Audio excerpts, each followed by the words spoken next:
Y'all might have heard of this website called 16 Personalities, or MBTI. It's a personality test that basically ranks you into one of 16 personalities, which is why the website is called 16 Personalities. And you probably would have realized that if you took that test, it basically is just going off of stereotypes, like, oh, do you like to go to parties? OMG, you're an extrovert, kind of thing, you know? But in reality, MBTI was created by an actual psychologist. His name was Carl Jung, and he based it off of what he described as cognitive functions. And today I'm going to be telling you about the cognitive functions from my own perspective. So you can kind of like think about them in many different ways, so I'll just be telling you mine. Let's get right into it. There are 8 cognitive functions, and each of the 16 personalities has 4 of those cognitive functions in what we call a function stack. So the first cognitive function is one that you use the most often, and going down the list, the last one is the one you use the least often. So there are 8 functions, and everybody has 4, so everybody has a unique function stack. So let's get right into what those functions are. So the functions are split into 2 different groups. There are the perceiving functions and the judging functions. The perceiving functions describe how you take in information from the world or from your mind. And the judging functions describe what you do with the information, basically. So let's start with the perceiving functions.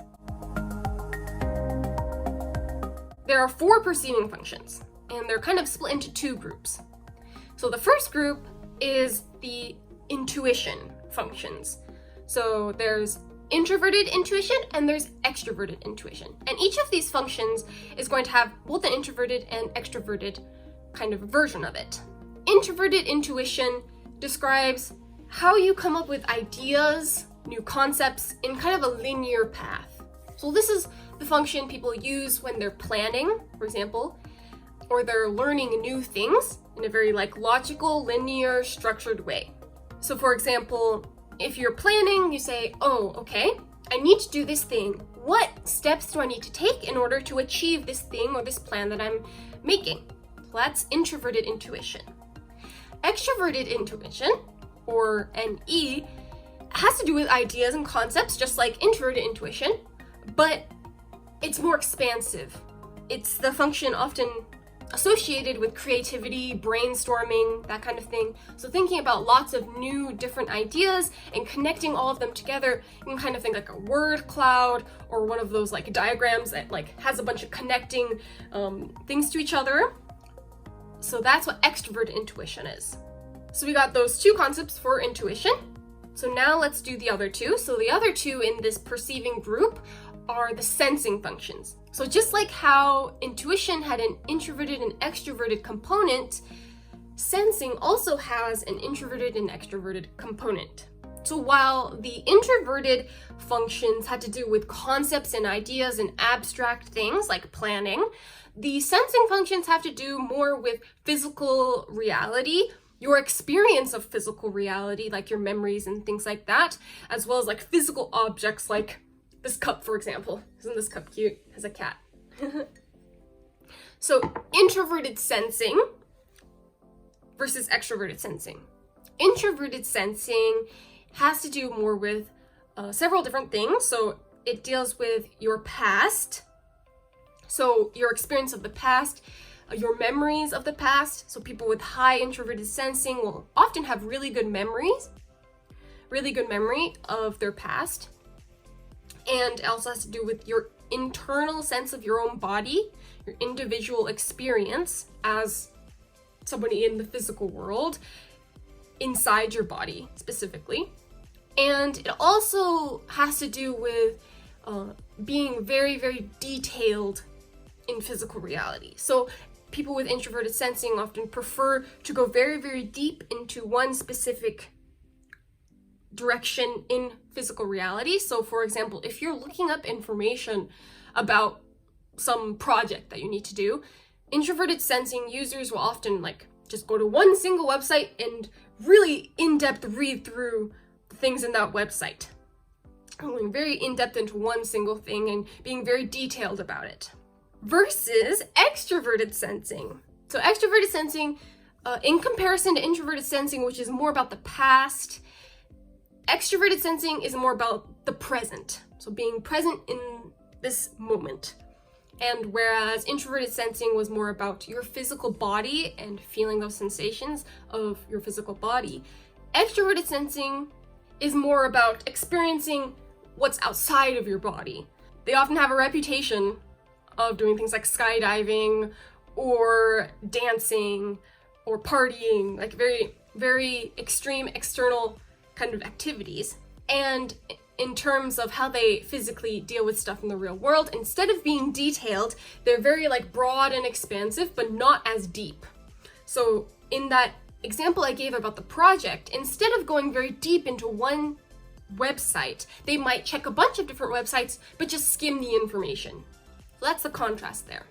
So those are the perceiving functions. So those describe the many different ways, specifically 4, of how you can perceive information, whether that be in your physical world with the sensing functions, or abstract ideas and concepts with the intuition functions. Yep, okay. So next we go to the judging functions, and there are also 4 of those since there are 8 total. So the judging functions are thinking and feeling. We'll start with the thinking, or extroverted and introverted thinking. The introverted thinking is all about creating your own internal logical system. So the thinking functions in general have to do with judging the information in a logical way. What is most efficient, what is best, what is right, what is true. The introverted thinking is very personal in that logic. It's the system you create for yourself based on that, whatever information you gather using your perceiving functions. Since it is very personal, people with introverted thinking, even though they share introverted thinking as a function, may have completely different logical systems in place. So that's what's unique about introverted thinking. And as we'll see also with introverted feeling later, the introverted judging functions also have to do with one's own identity. So the introverted thinking people, or people with that function, have their own logical systems and stuff, but that logical system is very much, I guess, cherished by them as their own identity. So these people, if you try and challenge that system that they've built in some very like brash or offensive or whatever way, they're going to more easily take offense to that because it's how they define themselves. It's their own identity in a way. So contrast that with extroverted thinking. So extroverted thinking is not personal at all. It uses the same kind of system where it's like, what is most efficient, what is logical, what is correct, what is scientifically true.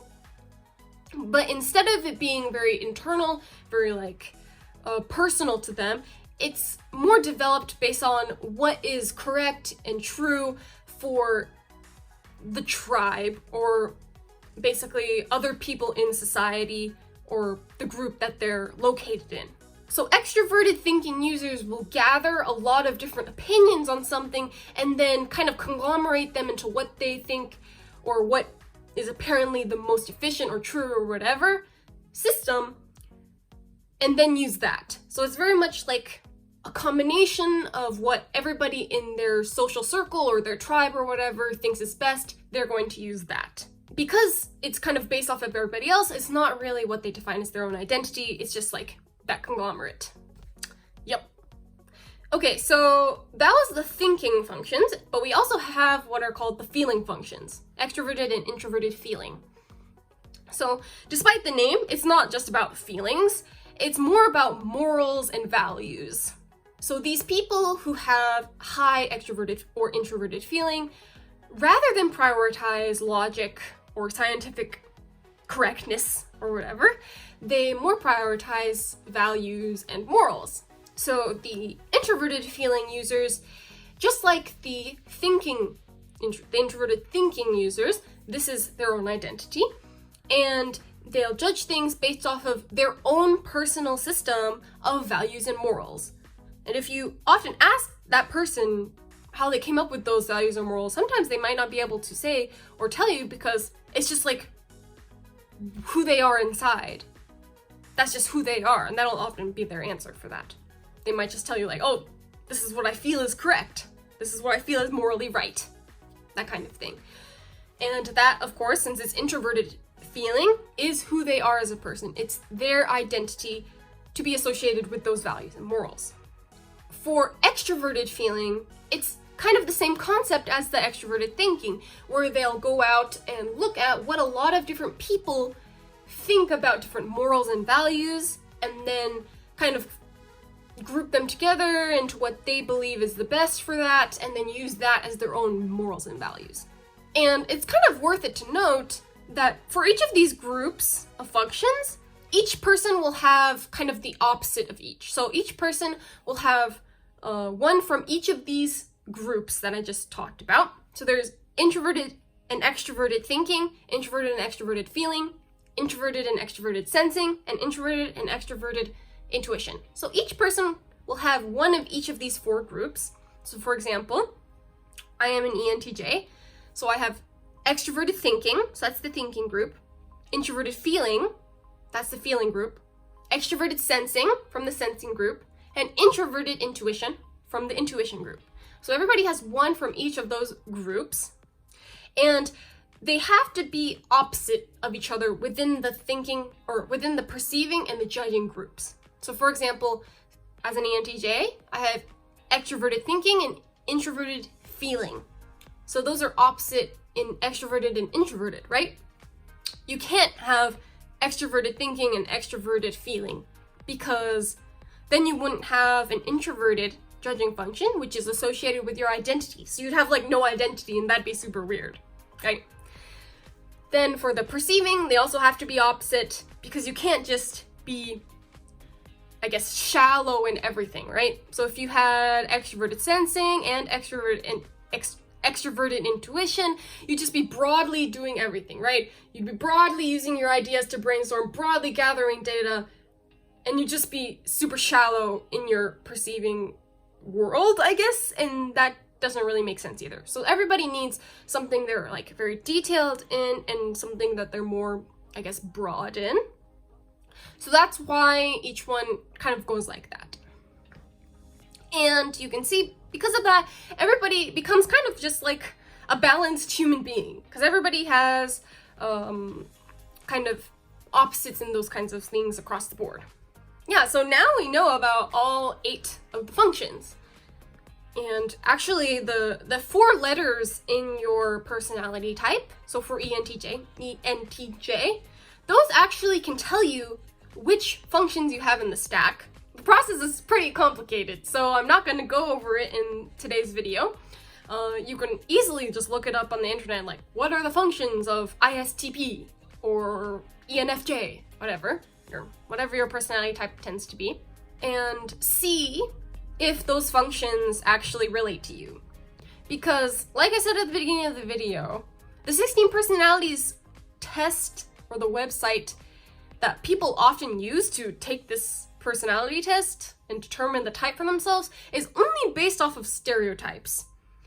And how somebody actually acts in their personality type will really differ based off of, like, I guess how well developed each of their functions are. Like, even though the top function is your most used and the bottom function is your least used, you can actually work on using those functions more and make it so that they're more and more close together in a sense, or more and more natural to use them.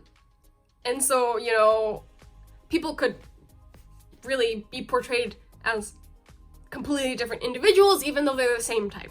So in a sense, the 16 personalities test isn't really the best in determining your type for that sense, because it just goes up based off of stereotypes.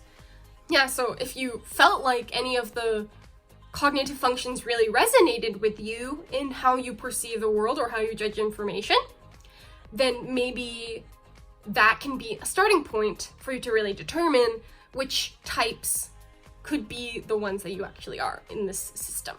I hope this video was interesting for you. I really enjoy learning about MBTI more through this system rather than the stereotypes like that 16 personalities have. Like 16 personalities just kind of seems like astrology to me because of the stereotypes, versus this system of actually like how you think about the world seems more like actual psychology, even though, you know, it's not scientifically proven.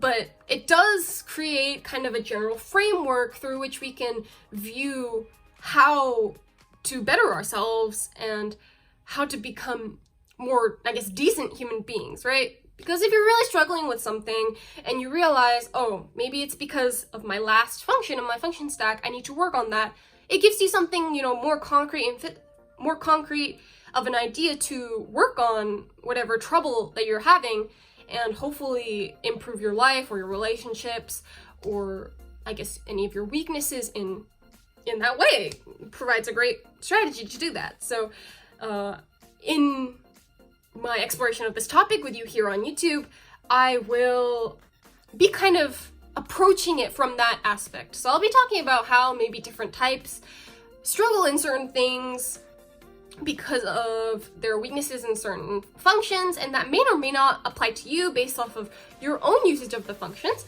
So take it with a grain of salt, but if it kind of like resonates with you, hopefully you can find those videos useful. So yeah, I hope to see you in one of those other videos in the near future. Thanks for watching. Bye bye!